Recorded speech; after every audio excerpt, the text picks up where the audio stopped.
American president Trump ரீசெண்டாக அமெரிக்காவுக்கு அவங்க ஒரு $175 பில்லியன் செலவில் ஒரு அட்வான்ஸ்டு மிசைல் டிஃபென்ஸ் சிஸ்டத்தை பில்ட் பண்ண போகிறதா அனௌன்ஸ் பண்ணியிருந்தார்.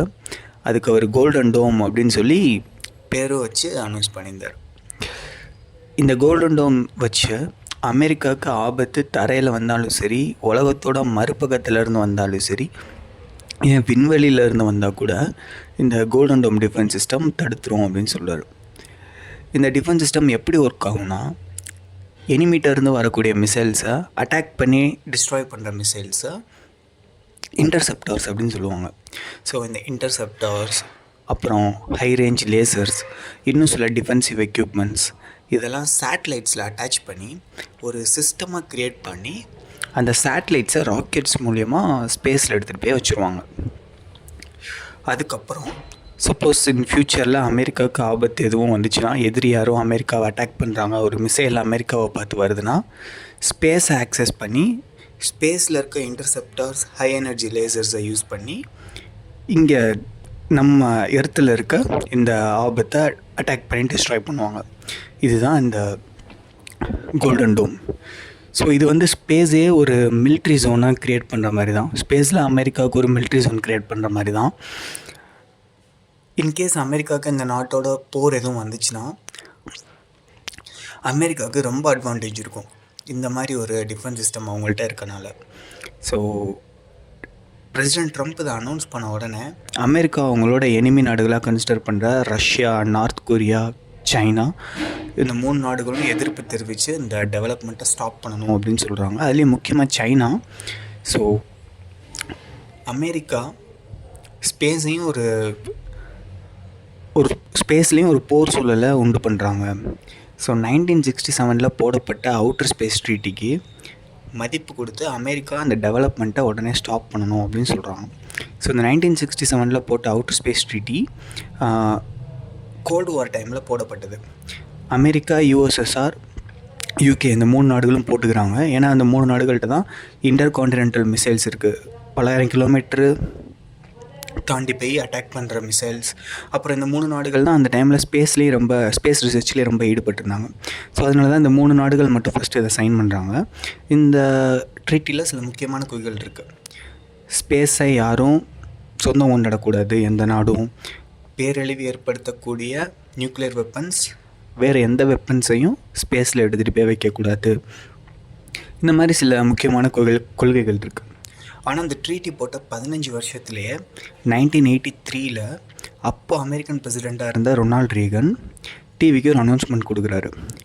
ஸோ யூஎஸ்எஸ்ஆர்கிட்ட இருந்து நம்மளை நோக்கி நிறையா மிசைல்ஸ் வந்துச்சுன்னா, ஸோ நம்மளை பாதுகாத்துக்க ஸ்பேஸை மையமாக வச்சு ஒரு மிசைல் டிஃபென்ஸ் சிஸ்டம் வேணும் அப்படின்னு சொல்லி அனௌன்ஸ் பண்ணுறாரு. அதாவது ட்ரம்ப் அனௌன்ஸ் பண்ணுற ட்ரம்ப் எடுத்திருக்க இந்த பிளானை அவர் அப்பயே வந்துட்டு கொண்டு வராரு. ஸோ இந்த திட்டத்துக்கு அவர் ஸ்ட்ராட்டஜிக் டிஃபென்ஸ் இனிஷியேட்டிவ் அப்படின்னு சொல்லி பேர் வைக்கிறாரு. ஸோ இதுக்கான ரிசர்ச்சில் சயின்டிஸ்ட்டை ஈடு பண்ண சொல்கிறாரு.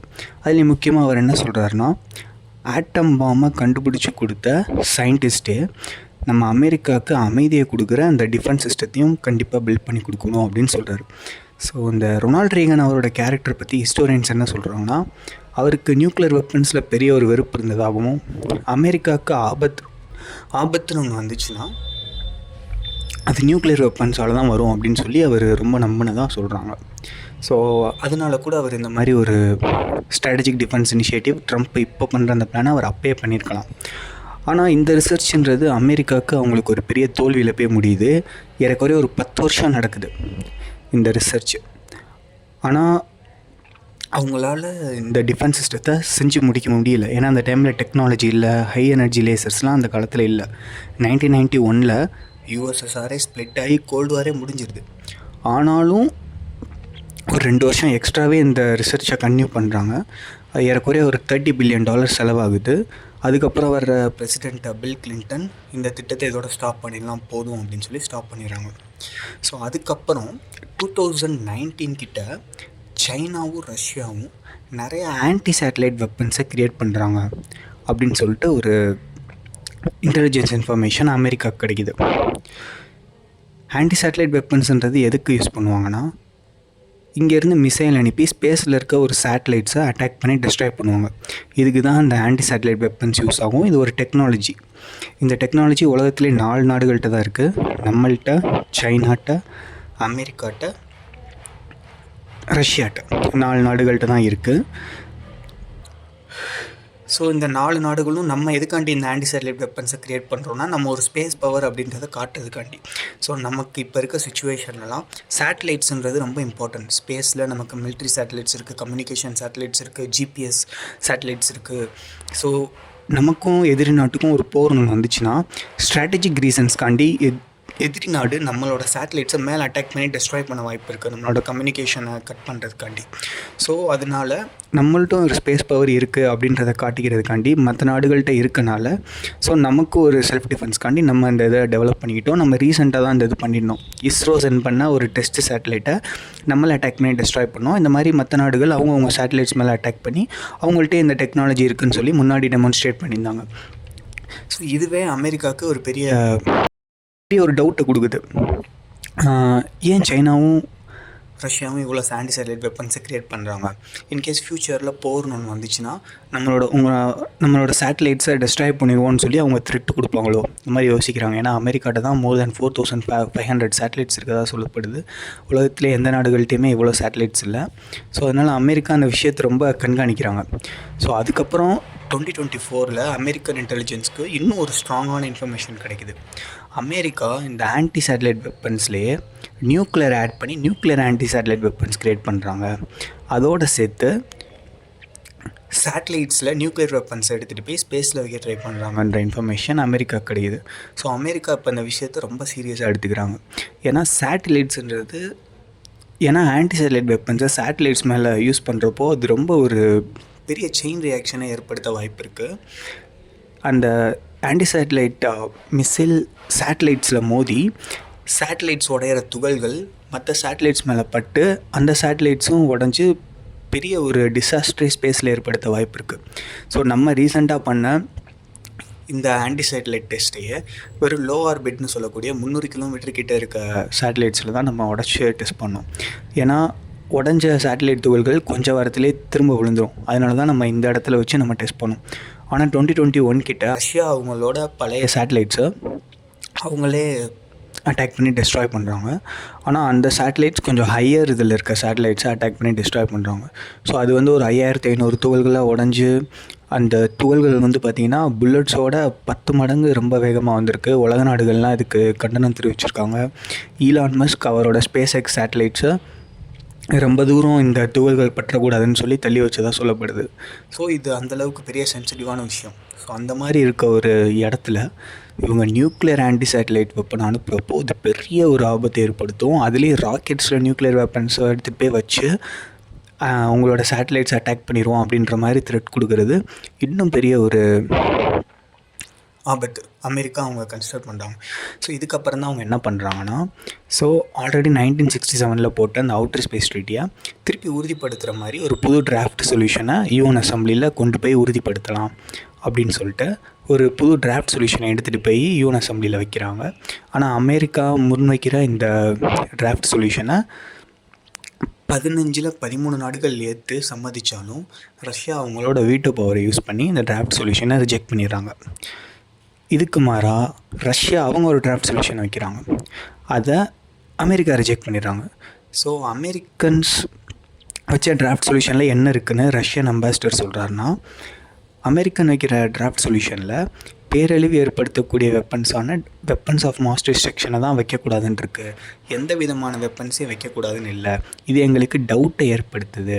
வெஸ்டர்ன் கண்ட்ரிஸ் ஸ்பேஸில் ஆயுதங்கள் எடுத்துகிட்டு போய் வைக்கிறதா எங்களுக்கு இன்டெலிஜென்ஸ் கிடைக்குது.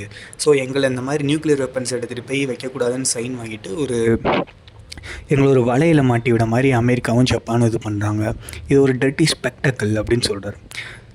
ஸோ அதுவும் இல்லாமல் இந்த திட்டம் பல பல பல ஸ்பேஸ் ஃபேரிங் நேஷன்ஸ்க்கு ஒரு எளியதாகவும் இல்லை. ஸோ மற்ற நாடுகளுக்கெலாம் ரொம்ப ஒரு கடினமான சட்டமாக இருக்குது அப்படின்னு சொல்லி அவர் சொல்கிறார். ஸோ இதுக்கு அவங்க அவங்க வச்ச டிராஃப்ட் சொல்யூஷன் என்ன அப்படின்னு சொல்லி பார்த்திங்கன்னா, எந்த விதமான வெப்பன்ஸையும் ஸ்பேஸில் எடுத்துகிட்டு போய் வைக்கக்கூடாதுன்றதோட சேர்த்து இப்போ இருக்க காலகட்டத்துக்கு ஏற்ற மாதிரி அவங்க சில சொல்யூஷன்ஸ் ஆட் பண்ணி ப்ரப்போஸ் பண்ணுறாங்க. ஆனால் ஒரு புது சொல்யூஷனை ப்ரப்போஸ் பண்ணி மற்ற நாடுகள் அதை ஏற்றுக்கணும்னா 15ல் மினிமம் 9 நாடுகளாச்சும் ஓட் பண்ணியிருக்கணும்.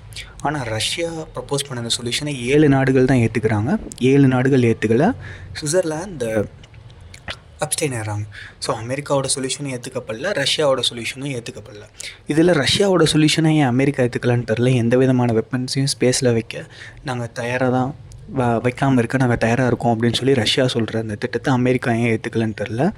இது எனக்கு கொஞ்சம் நோட் பண்ண வேண்டிய விஷயம்.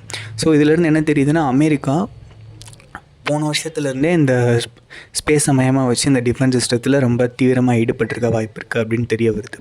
ஸோ இதுக்கப்புறம் என்ன நடக்குதுன்னா, 2025 இந்த வருஷம் அமெரிக்கா ஒரு த்ரெட் அசஸ்மெண்ட் நடத்துவாங்க. ஸோ அமெரிக்காவுக்கு எந்தெந்த இடத்துலலாம் ஆபத்து இருக்குது, பிரச்சனை இருக்குது அப்படின்றத வச்சு ஒரு மீட்டிங்கில் பேசுவாங்க. ஸோ அந்த மீட்டிங்கில் director of national intelligence Tulsi Gabbard அவங்களும் இந்த மீட்டிங்கில் போன வருஷம் நடந்ததை திருப்பி சொல்கிறாங்க.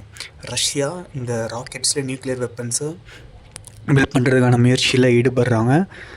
ஆன்டி சேட்டலைட் வெப்பன்ஸில் நியூக்ளியர் வெப்பன்ஸையும் பில்ட் பண்ணிட்டே இருக்காங்க. இது நமக்கு பெரிய ஒரு கன்சர்னை ஏற்படுத்துது. ஸோ நம்மளோட நாட்டு சேட்டலைட்ஸ் மேலேயும் நம்மளோட ஃப்ரெண்ட்ஸ் நாட்டு சேட்டலைட்ஸ் மேலேயும் இதை யூஸ் பண்ணிடலான்னு சொல்லி த்ரெட் கொடுக்க வாய்ப்பு இருக்குது அப்படின்றத சொல்கிறாங்க. ட்ரம்ப்புமே இந்த வருஷம் ஜனவரி மாதம் வந்த உடனே செகண்ட் டைம் ஆட்சிக்கு வந்தோடனே அமெரிக்காவுக்கு ஒரு அயன் டோம் மாதிரியான ஒரு மிசைல் டிஃபென்ஸ் சிஸ்டத்தை ரெடி பண்ணணும் அப்படின்னு தான் சொல்கிறாரு. அயன் டோம்ன்றது இஸ்ரேலோட மிசைல் டிஃபென்ஸ் சிஸ்டம். ஆனால் இந்த அயன் டோம்ன்றது வெறும் ஒரு 70 கிலோமீட்டர்ஸ் தான் பார்த்திங்கன்னா ரொம்ப எஃபிஷியண்ட்டாக ஒர்க் ஆகும். இது அந்த மாதிரி ஒரு 70 கிலோமீட்டர் சிச்சுவேஷனை பாதுகாக்க தான் பர்டிகுலராக உருவாக்கப்பட்டது. அமெரிக்கா தான் இந்த அயன் டோமை பில்ட் பண்ணவே ஹெல்ப் பண்ணாங்க. ஸோ இந்த மாதிரி ஆன ஒரு டிஃபென்ஸ் சிஸ்டம் தான் அமெரிக்காவுக்கும் வேணும்னு அவர் சொல்கிறாரு. ஆனால் இந்த மாதிரி ரஷ்யாட்ட இருக்க த்ரெட்டை கன்சிடர் பண்ணி அமெரிக்காவும் ரொம்ப பெரிய லேண்டு, இஸ்ரேலோட பல மடங்கு பெரிய லேண்டு. ஸோ அவ்வளோ பெரிய லேண்டை அவங்க டிஃபெண்ட் பண்ணணும். ஸோ இதெல்லாம் கருத்தில் வச்சு கூட director of national intelligence Tulsi Gabbard அவங்களோட கலந்து கொண்டு ஸோ இந்த மாதிரி ஒன்று கோல்டன் டோம் அப்படின்ற திட்டத்துக்கு அமெரிக்கா ரெடி பண்ணுறதுக்கு முன் வந்திருக்கலாம். ஸோ இது வரைக்கும் இந்த கோல்டன் டோம் பிளானை பற்றி பெரிய அப்டேட்ஸ் எதுவும் வரல. எந்த கம்பெனி இதை பண்ண போகிறாங்க, மற்ற நாடுகள்கிட்டருந்து பெரிய ரியாக்ஷன் எதுவும் அந்த கோல்டன் டோமுக்கு வரல. இனிமேல் ஃப்யூச்சரில் வரும். ஸோ நான் இதோட இந்த வீடியோ நான் முடிச்சுக்கிறேன். ஸோ நெக்ஸ்ட்டு ஒரு நல்ல வீடியோவில் ஒரு நல்ல குவாலிட்டியான வீடியோவை நான் அப்லோட் பண்ணுறேன். Like, subscribe and support. Thank you.